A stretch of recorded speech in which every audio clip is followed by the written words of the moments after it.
Hi guys, as usual, pretty much done with the day and time to make a video as I promised. And today's topic is something very interesting. So first of all, thank you very much. Received a lot many more messages yesterday and I feel so grateful as always I said. So I want to start by saying thank you. Had some wonderful conversation with some amazing people.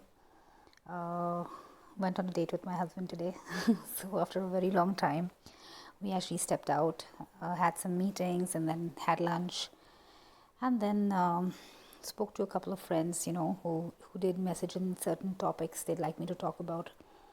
I don't like to take anybody's name because the idea is the message should reach you and the video should help you. It doesn't matter who asked for it, right? At the end of the day, it's about just being in service. So today's topic I want to talk about is very close to my heart.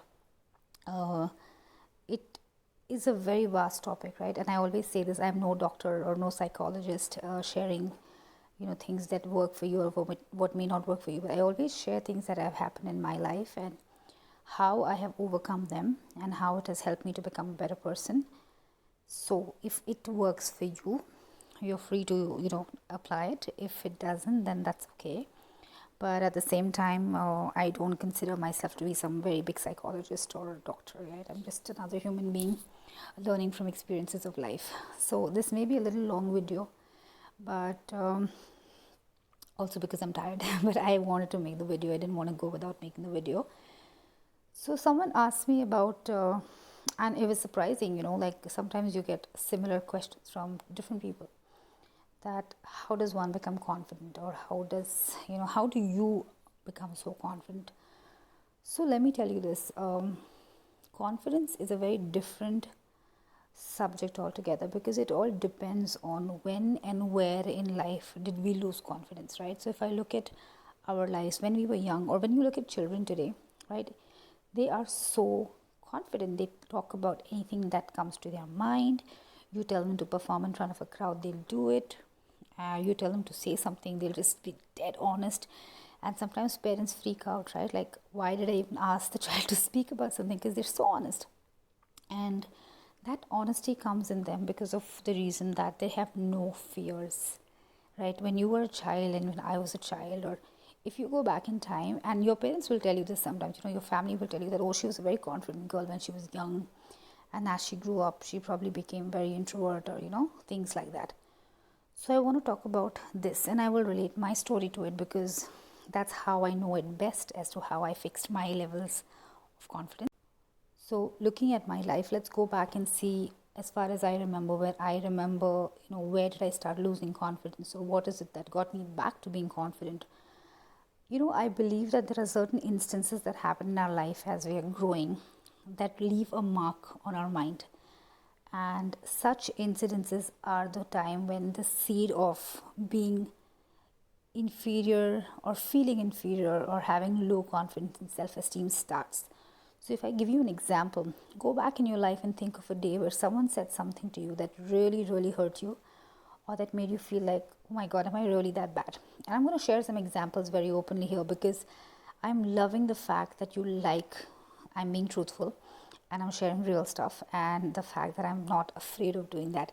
And trust me, this confidence has come because of a lot of practice, a lot of self-love, a lot of realizations I've had, right?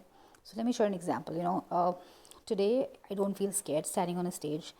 I don't feel afraid of talking to a stranger. I don't feel that, oh my God, if it's a new audience, what am I going to do? But there was a time in my life where if someone told me to just tap another person and say hi, or someone told me that, why don't you go start that conversation, I would freak out. And I'm not kidding. And when I was, you can say, I don't know if I should call it healing, but when I was realizing and learning and upgrading myself through life, I asked myself that what is it that happened that made me so scared to talk to new people, right? And when I looked back, I came to an instant of remembering something that happened in school. I was in grade 7 or 8. I don't even remember the grade, but I know I was really young. And you have a school assembly sometimes, and there are announcements that are made. So I remember I was standing in the school assembly once, and one of the teachers came up to me, or I don't know if it's a prefect or a teacher. Yeah, a teacher came up to me and said, we found a key on the assembly ground. Why don't you go up on stage and announce and ask whose it is? You have a lost and found. So I took the key and I walked up the stage. And the minute I walked up the stage, I had the mic in my hand and I froze. I froze because I saw so many people over there. The students looking at me, the teachers looking at me, the principals on the stage with me. And I froze and I could not say a word, right? And I remember my teacher nudging me and saying, say, make the announcement, make the announcement. And I couldn't, I just froze. And I still remember those words where she pulled me down the stage and she took the keys from my hand and she just said, good for nothing. Those words stuck in my head forever, and I don't know if the teacher was wrong or right. I don't even remember who the teacher was, but I remember that incident so well, that good for nothing is because, those words were like crazy, right? Because all I couldn't do is announce a key that was found, but I wasn't like, is it that simple to tag somebody as good for nothing? So that was incident one.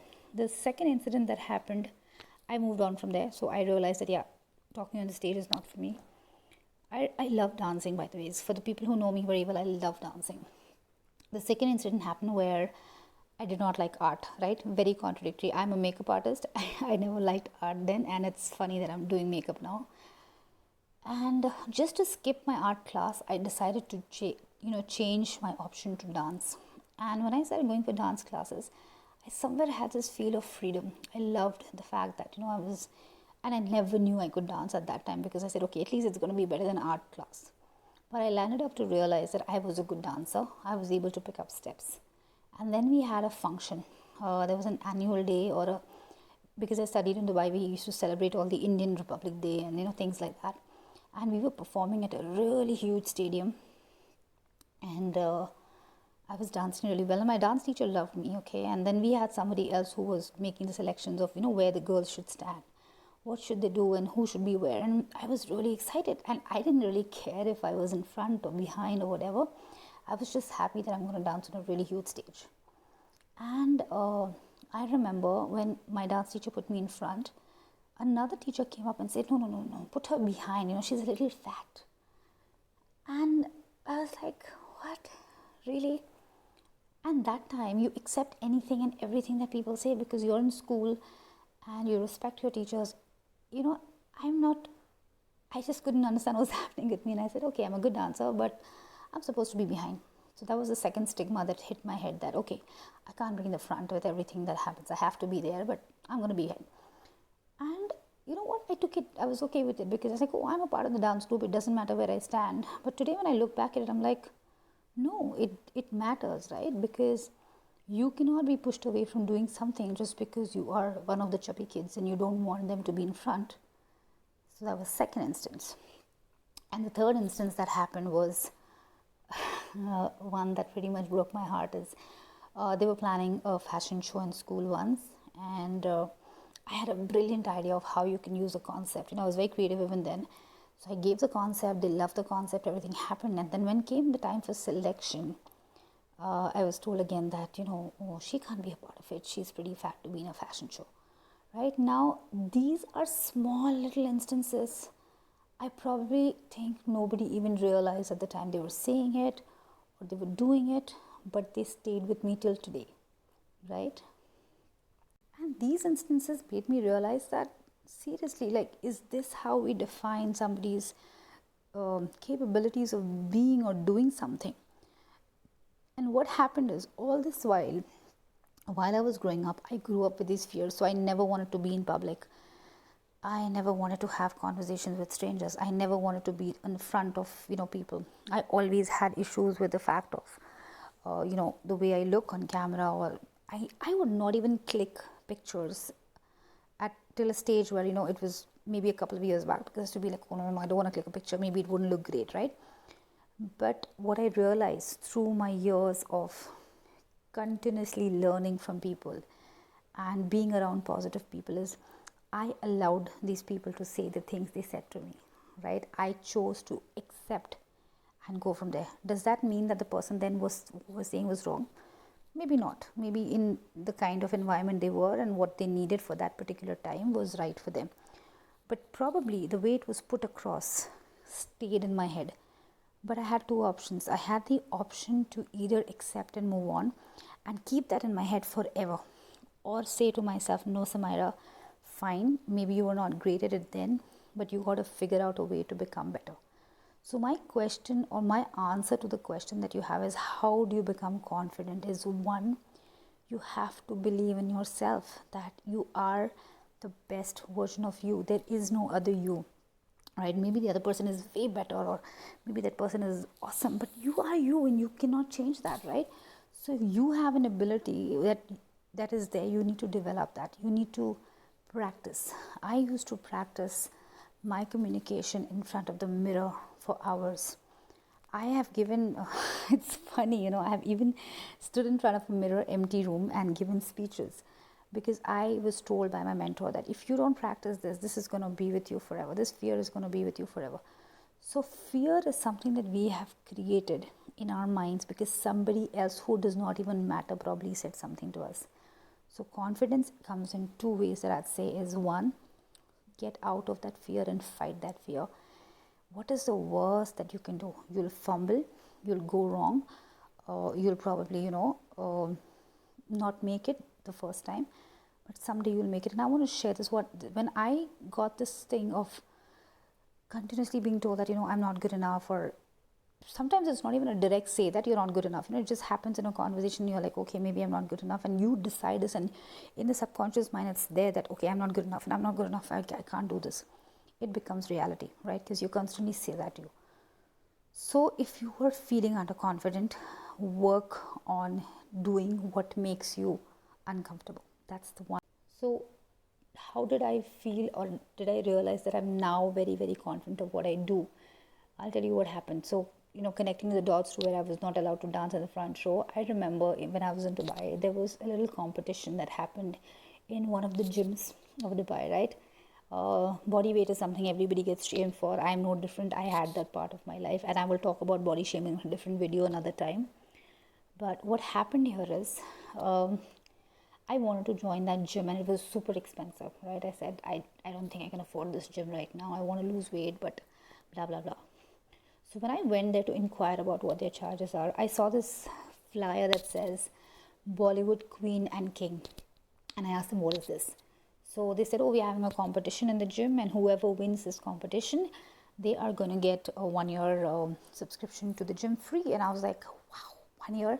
And I asked them, so can I participate? And they said, no, this is for the members, so whoever is the current member, they get it. And I don't know how the universe works for it. And I asked them, can you just audition me, and can you just see me, and you think you can push me into it and all that? And the gym trainer saw my dance. He was a fun guy, I remember, and he was like, wow, you dance really well. I really want you to participate. And I went to participate only to break my fear. And I did it. Okay, you will not believe that guy was Filipino. When they were announcing winners, they go from 3 to 1, right? So the third prize went to a very, very close friend of mine. I was like, okay, third is gone, so definitely not winning. Again, in my subconscious mind, I said to myself, if I can't come third, first and second is out of the question. And then they announced the second winner, and then they announced the first winner. And the funny thing is, they couldn't pronounce my name correctly, so it sounded like something else. So I stood there and clapped for all the winners. And suddenly my best friend nudges me and says, that is you. And I said, what? He's like, she's calling your name. You won the first prize. And I was like, what? It took me a moment to just, hit me in the head. I'm like, what? And guess what? I won that competition with the first prize. And in that moment, I realized that for the first time, I did not allow anybody to judge me. For the first time, I decided to face the fear no matter what the result was. And I came out as a winner, right? So write down what your fears are, and one by one, try to conquer them. Whatever it is, whether it's the fear of speaking in public, whether it's the fear of asking somebody out, whether it's the fear of not being able to do business, write them down and then start working on them one at a time. Find someone who can give you the right advice on how you can conquer these fears, and things will happen. I will talk more about this in detail, and probably break it down as to how I broke each of my fear. And then, of course, I'm going to talk about body shaming. But thank you for sending in these requests. it's easier for me to answer questions and help you. So I'll be more than happy if you keep sending me, topics that you want me to talk about, or how I overcame it, because I can only share the experiences that I have, and that's the best I know, or how I can share it. But if it helps you, I'm happy. If it doesn't, probably, you can take something that works from there. And all I can say is, as always, I love you guys. Thank you for all the love you shower. Thank you for all the positive messages. While I am giving my piece of, message that I have, you guys return it with so much love. That makes my day. That's why no matter how tired I am, no matter what time of the day it is, I never end without doing a video. And I want to say this for you, that I pray that if you are going through a tough time today, I pray that things get better for you. I pray that you achieve everything you want in life, and your family is safe, and you are safe, and you get everything you deserve.